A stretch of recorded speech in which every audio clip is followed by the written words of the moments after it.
Hi friends, welcome to the next module of the first chapter in class 10 physics, light reflection and refraction. So in the last part of our chapter, we have discussed about light, its basic introduction, after which we learned about the different beams of light and then about reflection and laws of reflection. So in this module, we will discuss about image. So before that, those who haven't yet subscribed our channel, please do subscribe our channel and click the bell icon below. So let us now move on to the next topic, that is image. So well, you might have seen your image when you look into a plane mirror. So image in physics has a meaning. Let us see what is the meaning of image. If the light rays after reflection meet at a point or appear to meet at a point, then the second point is known as the image of the first point. That means, how can we say it in more detailed manner? Suppose a ray of light is striking the reflecting surface, and after reflection, the reflected rays will be intersecting at one point, and this point where the intersection of the reflected rays take place is known as the image of the object or the initial point, the first point which I have talked about. So what is image? Image means if the light rays after reflection meet at a point or appear to meet at a point, then this point is known as the image of the first point. Now this image can be classified into two types. They are real image and virtual image. What do you mean by real image and virtual image? Real image means what? If the light rays strike one surface, get reflected, and the reflected rays actually meet at a point, then that point is known as the real image of the object. That means the light rays actually meet at a point after reflection. But in the case of virtual images, if the reflected rays does not actually meet at a point but appear to meet at a point, then it is known as the virtual image. Appear to meet at a point.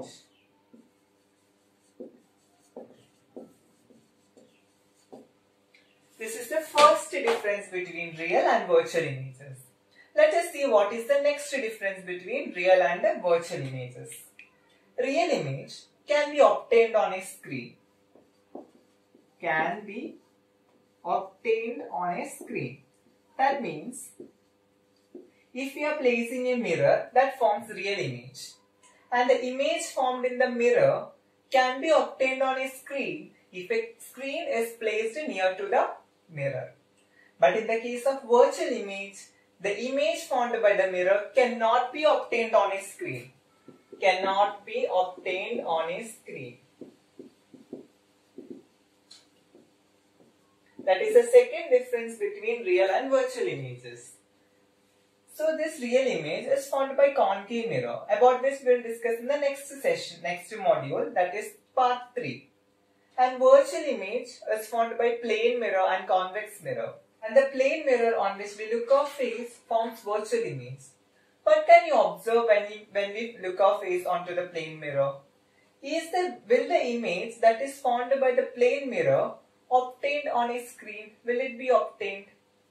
Haven't you observed that if a screen is placed near to the plane mirror and we stand in front of the plane mirror, suppose this is the plane mirror, the image of me in the plane mirror cannot be obtained on this screen.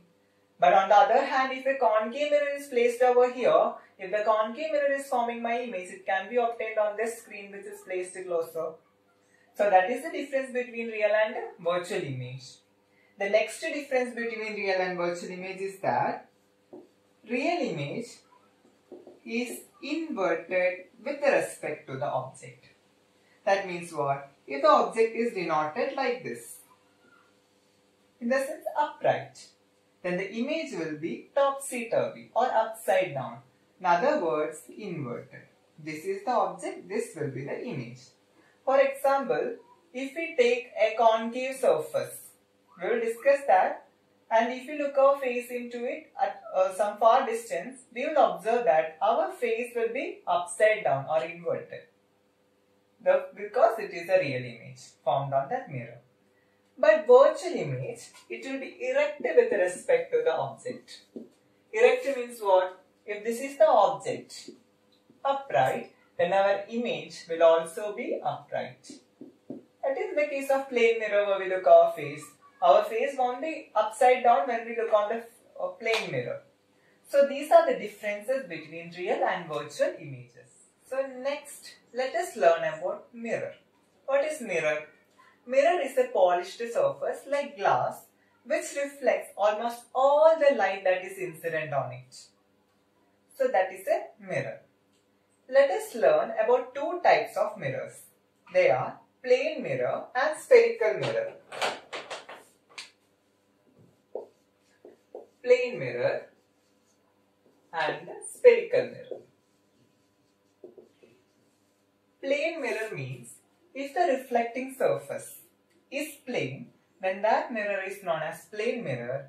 On the other hand, if the reflecting surface is spherical, whether it be curved inward or curved outward, then that mirror is known as spherical mirror. Means plane mirror will be, its reflecting surface will be plane. Or it can be represented like this. A plane, this will be the reflecting surface. And in the case of spherical mirrors, it can be curved inwards like this or curved outwards like this. So you can see on the screen a plane mirror. This is the example for a plane mirror, and on the other side you can see spherical mirrors. About the spherical mirrors we will discuss in the next part, but in this part let us focus on plane mirrors and its properties and its uses. So plane mirrors.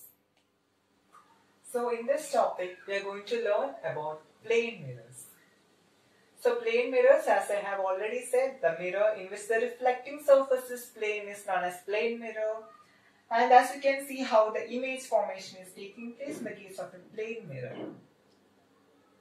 So let us diagrammatically represent the image formation in the case of a plane mirror. For that, let us draw a plane mirror. Plane mirror can be represented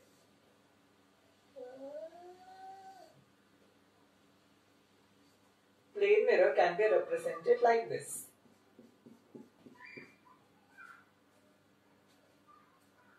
So let this be the place where we are placing the object. Let us place our object here. This is our object. Let us denote it as capital letter O. And let M1, M2 be the plane surface, plane reflecting surface. So for considering the image formation, we have to take the help of at least two rays. And the intersection of these two reflected rays will give us the point where the image is located. For that purpose, let us take the help of two rays. One ray let us take incident normally on the reflecting surface. First ray. Next ray let us bring to this point. This is the second ray. So these two rays get reflected and these reflected rays will intersect at one point. Let us see where. So here the first ray is incident normally on the reflecting surface, creating an angle 90 degree. As I have already discussed in part 1, if a ray is incident normally on the reflecting surface, then the reflected ray retraces the path. Because angle I equal to 0, which implies angle R equal to 0 as per the law of reflection. See the second ray. The second ray is creating an angle I with this line. Therefore, the reflected ray will be going obliquely, creating an angle R. According to the law of reflection, angle I also will be equal to angle R. So on this side of the mirror, we cannot extend. If these two reflected rays are extended on this side, will they intersect at any point? No. On the other side, we have to extend these two rays so their intersection give the image. The thing is, the image found by a plane mirror is virtual. That means it is located behind the mirror. The image will be located behind the mirror. So let us extend these two the reflected rays on the other side. This is the next reflected ray. We are extending these two rays on the other side and they are intersecting at that point. Can you notice? So that point we are going to draw the image. This will be the image I. This is the object and this is the image. So, the image formed by a plane mirror can be observed only when we look into the mirror. Now, let us learn some of the properties of the image formed by plane mirrors. So, 4 major properties we are going to discuss. Properties of image formed by plane mirrors. First property, let us see. See, we know that the image formed by a plane mirror is virtual. Since it is virtual, the image will be erect. What can you see? This is the object and this is the image. Both are upright. Therefore, image formed by the plane mirror is virtual and erect. Next property we can see.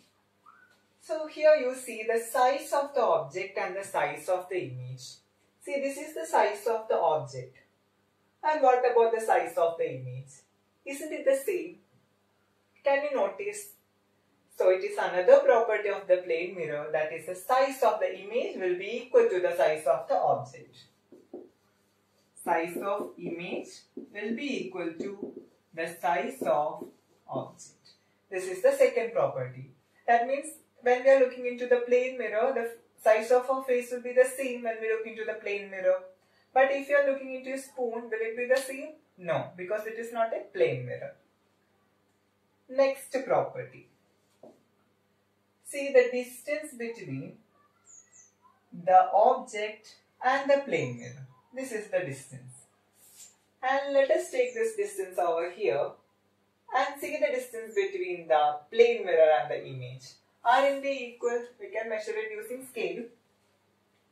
So the distance between the object and the plane mirror will be equal to the distance between the image and the plane mirror. That is another property of the plane mirror. Distance, let me denote it by D. Distance between object and mirror will be equal to distance between image and the mirror. That is the third property. And the fourth property is the image will be laterally inverted with respect to the object. The property is known as lateral inversion. What is lateral inversion? When we look into a mirror, the left side of our face appears right and the right side of our face appears left. That is nothing but lateral inversion. Lateral inversion means left appear right and right appear left. As you can see now, now what has happened? The left of me has appeared right and the right of me has appeared left. This is lateral inversion. So now let us learn some of the uses of plane mirrors. So on the board, the uses. 4 uses are listed over here. Let us discuss this one by one. So the first use, plane mirror can be used as looking glass because plane mirror forms virtual and erect image, upright image can be obtained. This is the reason why plane mirror is used as looking glass.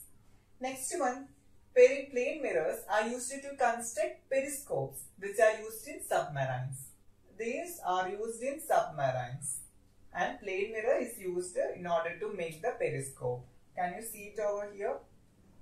At right angles you can see the plane mirror. Next, third one is plane mirrors are used as blind turns of roads. For what purpose? The plane mirror will be allowing us to see the vehicles that are coming from the other side. This is the reason why plane mirror is used as blind turns of roads. The fourth property is that plane mirrors are used in making kaleidoscope. Kaleidoscope means what? It is a very interesting toy which is made up of colored glasses, colored papers, gemstones, etc. You can see it over here, kaleidoscope. It's all about this module. So if you liked my video, please click the like button. And if you haven't yet subscribed our channel, please do click the subscribe button and the bell icon next to it. Thank you.